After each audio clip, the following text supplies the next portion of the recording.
Welcome to Calumet Painting and Restoration Podcast. Now here's your host. If you guys are listening to this at another time, we are doing this in August of 2025, and it actually is coming on the heels of 8 inches of rain in Whiting and North Hammond last night, and several inches of rain all the way around the Calumet region. So if we have to interrupt the taping of the show for some storm-related coverage, we will do that.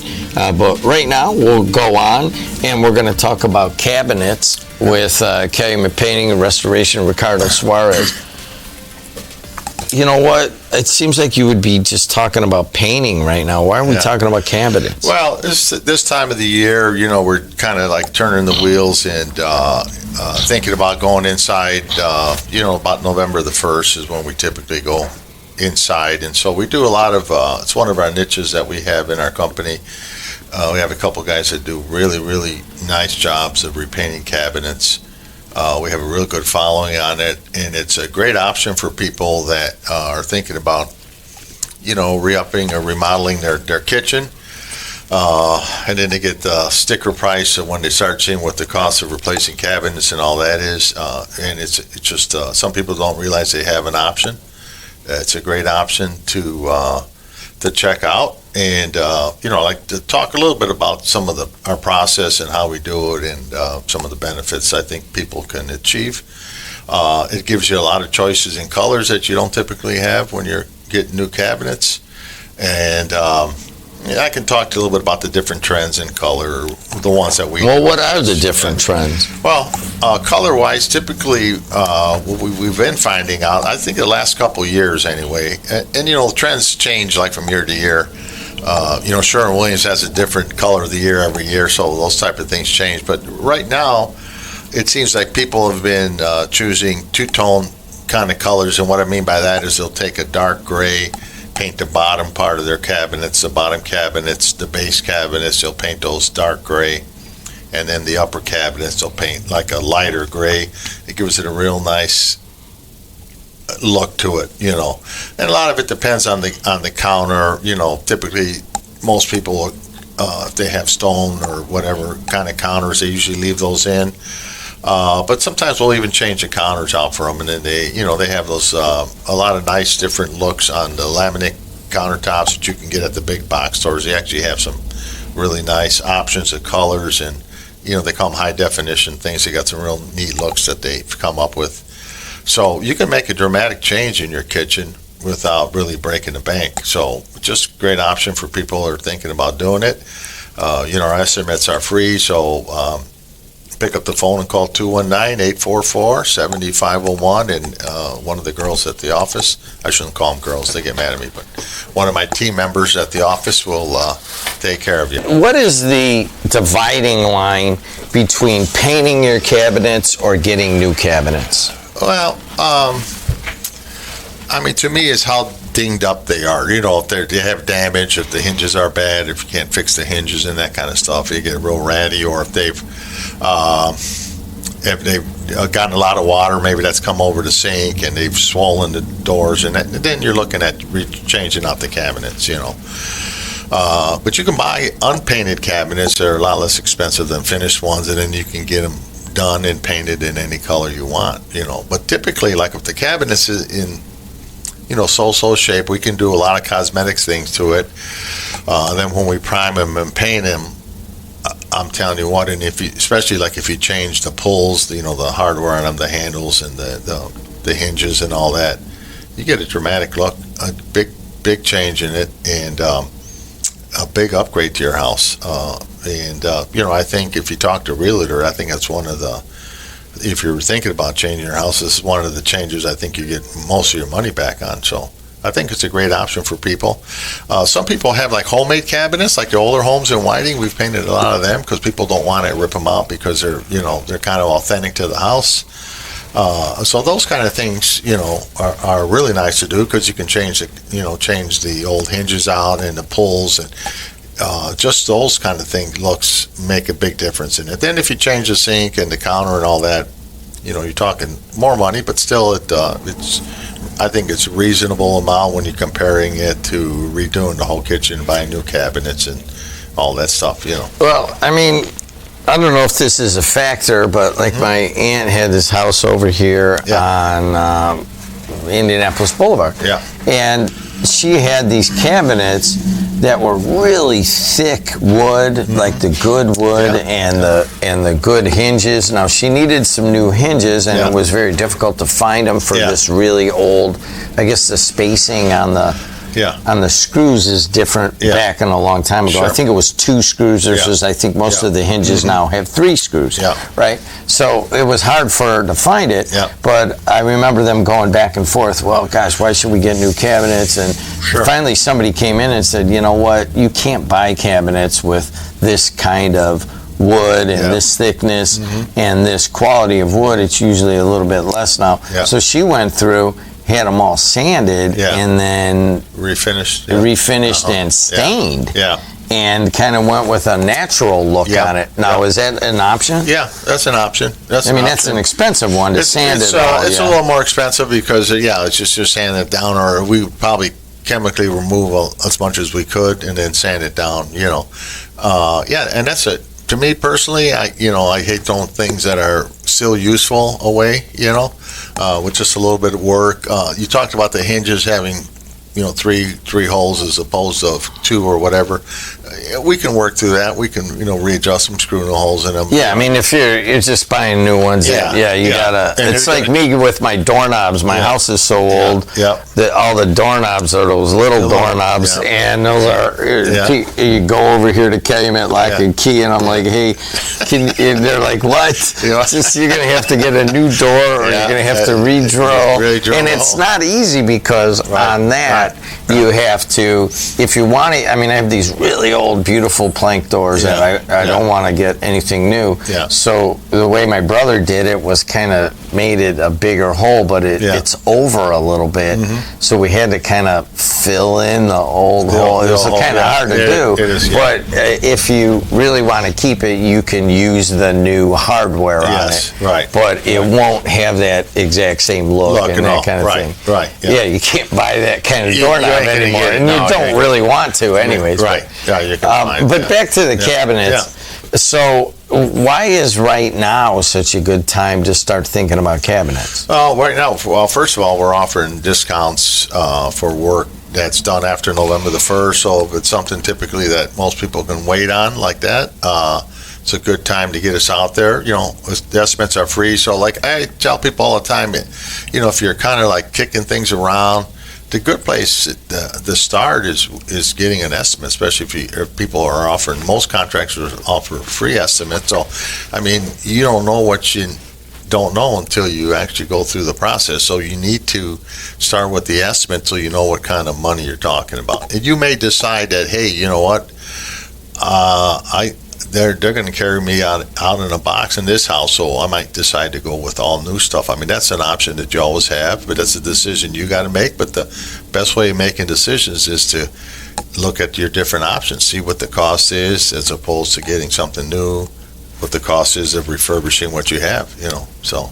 You're talking about cabinets and painting them versus getting new ones. Now, getting new ones, what does that involve?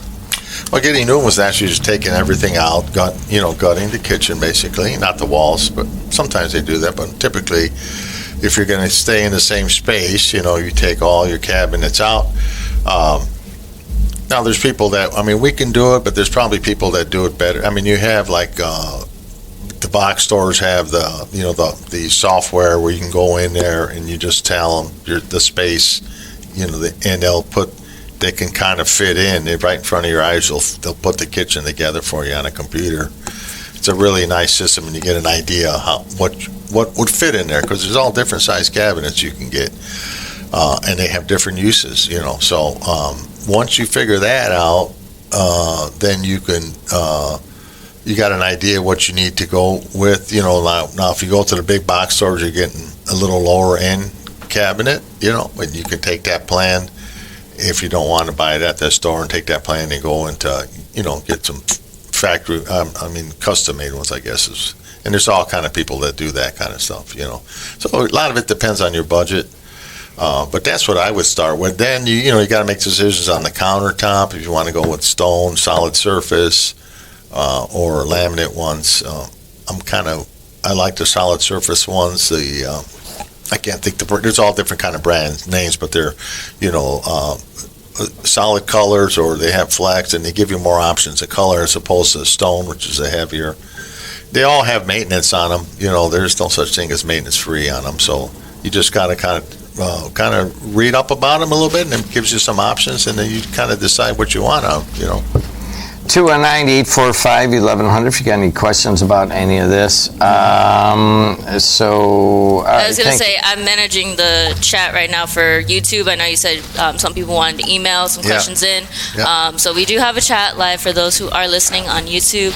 So if you just send in your questions, I'll be able to see them from here and read them out to them. How do they find it on YouTube? You go to youtube.com/WJOB1230 and you'll be able to see all of our live streams as well. With that, we currently have a good amount of viewers on YouTube. It says that we had a max of 7, so we're doing pretty well. That's how I roll. I don't know how right now. I don't know how many views we have right now. But. Yeah. Well, I mean, what you're really basically just starting it, and we'll go with that.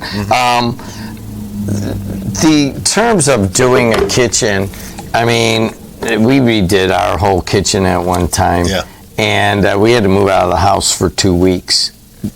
Does that have to happen, or what has to? I mean, is it better to move out, or is it? How does this talk? I mean, I know you're laughing. It's probably one of the questions you didn't want me to ask, but I think it's on people's minds. I don't know why you have to move out of the house, but they can seal the kitchen. I don't know what you were doing, if you were moving walls or stuff like that, but typically to redo a kitchen, I can't see why they'd have you move out. That's one of the things I say, half joking, is I always tell the husband, I got good news and bad news for you, like when we're repainting the kitchen, is that the good news is your wife's not going to be able to cook for a week because we're redoing the kitchen, and that's also the bad news, so it just depends the way you look at it, So once again, you're venturing into areas that you should not be venturing. I mean, we went out to eat for 2 weeks straight, and by the end of that, I was like, I got to eat at my mother-in-law's like 4 times, and I'm like, I just want to get home and make his turkey sandwich in my own house. But when it was done, it was an amazing. It was an amazing thing. Oh yeah, absolutely. Yeah, he went from old cabinets, dark, to kind of a new, airy thing. Yeah. And I was told at the time that one of the things that people don't always think about is, well, you're doing all this work right now. What are you doing with the lighting? And we went through, and we used to have kind of like a big hanging light in one section and then one over the table. So we had everything pulled out. Yeah. The electrician came in and just ran some conduit and put in the canned lights in the kitchen, and I can't tell you how much of a difference that made. Yeah. Do people do that? Yeah, I think that with the can lights is to me the beauty of it is that you get the light exactly where you want it. I mean, it's shining down where your workspace is at, and you put it. You got to think it out a little bit, but if you get everything right, it's great. I mean, I find it like in my place, the light's behind me, so when I'm working at night, like I'm blocking the light, so I got to go to the other side of the counter, to see what I'm doing. But of course, I'm a little bit older now, I guess. But I was thinking to be perfect to have can lights coming straight down on the counter in front of me. So you got to kind of think of all those things when you're doing it. But that's what the contractor's there really to do, help you think and work through those things. What's your favorite kind of cabinet? Type of wood cabinet. Yeah. I'm more of not so much a painted cabinet guy. I mean, I like them. I like painted cabinets because they have a lot of choices of colors. But I'm like a black walnut kind of a wood guy, which is probably the most expensive. I was going to say that's by far the most expensive. Yeah. I just like the look and I wouldn't say the imperfection of it, but the fact that it's not uniform. You know what I mean? It has different. Each piece of wood looks a little different, so. I think, if I remember correctly, there's 3 kinds, right? Stock, semi-custom, and then custom. yeah. I think those black walnuts are probably mostly custom. Custom, right? yeah. Because of the price of the actual wood, yeah. But there's all different kind of one. Even like painting. I know people try painting cabinets at home by themselves. It's a process. We apply all of our product on, so you wouldn't get that look. But I've seen some people try it and by roll application, and it comes out pretty good with the chalk paint. It's hard to get into all the crannies. It is, yeah. But I've seen you got to really. Yeah. That roller is just the beginning, because then you're taking a brush and you're filling in all the others. Yeah. I mean, it can be done, but it's a lot of work, and there's a good chance you're going to mess it up. So here we are in August, obviously, as I mentioned, and you'll hear this at other times. And what is, we had some amazing amount of rain, and you're not really thinking about, oh gosh, I'm going to redo my kitchen cabinets. But I know this, you have said it several times, now is the time to do this thing, right? Yes, at least to get the estimate and see where you're at. And just call 219-844-7501. Talk to one of my team members there at the office, and we'll set you up with a free estimate. I'm typically one of the guys that goes out. I have another couple guys that go out with me, and if we could turn them over within a couple of days, you can get an estimate. We come back and give you the idea what it costs, and then there's a lot of different choices of colors and stuff like that. We typically ask the homeowner to pick out the different pulls themselves and the hinges and that.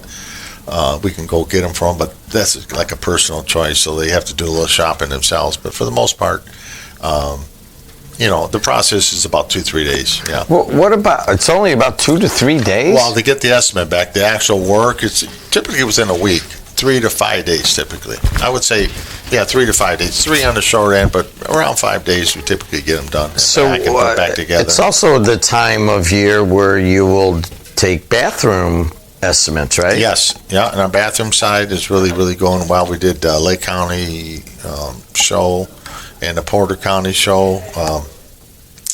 A lot of, what do they call that, one unit shower thing? 1 day bath? 1 day bath. Yeah, but it's really 2 days. But it's really 2 days. Yeah, you gotta take the old one out, you gotta prep it, you gotta have it, and then you gotta bring the next one in, usually in the morning, hopefully. And then you gotta make sure it's all in. Yeah, it would be another good thing to get an estimate for inside work. We discount that too right now because of, we're trying to line up work for the winter like most contractors are, I guess, at this time. Well, I mean, you want to keep your guys busy all the time. Absolutely. All the painters that are out there. Well, you don't want them going anywhere else either, so we have good people that work for us, so we got to keep them busy. I learned right away, and you put yourself in their shoes, you go, why would I stick around? And, I got to feed my family too, so they just, they'll go look for work, and you don't want them doing that, so. You want to keep them busy. Calumet Painting and Restoration, you go to, they got a pretty cool website, and you can see a lot of the different things that they do. And I know that I will be hitting you up because my wife wants a bathroom. She wants to take out an old shower that is like a square, and then she wants to use the whole space and just put in one of these 1 day baths or 2 day baths, whatever. And I'm excited about it too because you put something in. I think they redid the baths in 1975. So if you add that up, it's 40 years ago of people's showers and stuff. It starts to look a little grody. It doesn't matter how much you clean it. Yeah, and that's a dramatic change too. When you change your bathroom over like that, it's like, wow, you look at it, and when you see the old, and then you come back in, and you got the new shower, it's really quite dramatic. Yeah, big change. Yeah, as long part of it is, I think that, we have another bathtub in the house, but they thought that they had to have like a second bathtub to wash the dog, I think it was. And I'm like, we don't need that anymore, man. Let's get a real one in there. Hey, he's Ricardo Suarez, Calumet Painting and Restoration. If you're listening at another time, we're recording this in August of 2025. But hey, get a hold of them. Now's a good time to get your winter projects like cabinets and bathrooms and get a good price out of them. Thanks a lot, Ricardo. Hey, thank you. Can I leave you with one question? A little trivia question. You mentioned Steve Stanek from Hammond Tech. there's one athlete that came out of Hammond Tech that was a professional athlete. Do you know who that was? Of cross. I believe it was Jack Callahan, the boxer. So you could check that. Irv Cross went to Hammond High anyways. Yeah, now that's that I right, think yeah. about it. Yes, Jack Callahan. You can check me if people are listening. I think. Is there another? Hey, hold on. I'll put it out to the old Hammond Tech graduates. Any other professional athletes other than Jack Callahan? All right, guys. Up next, the town of Munster on the voice and face of the region.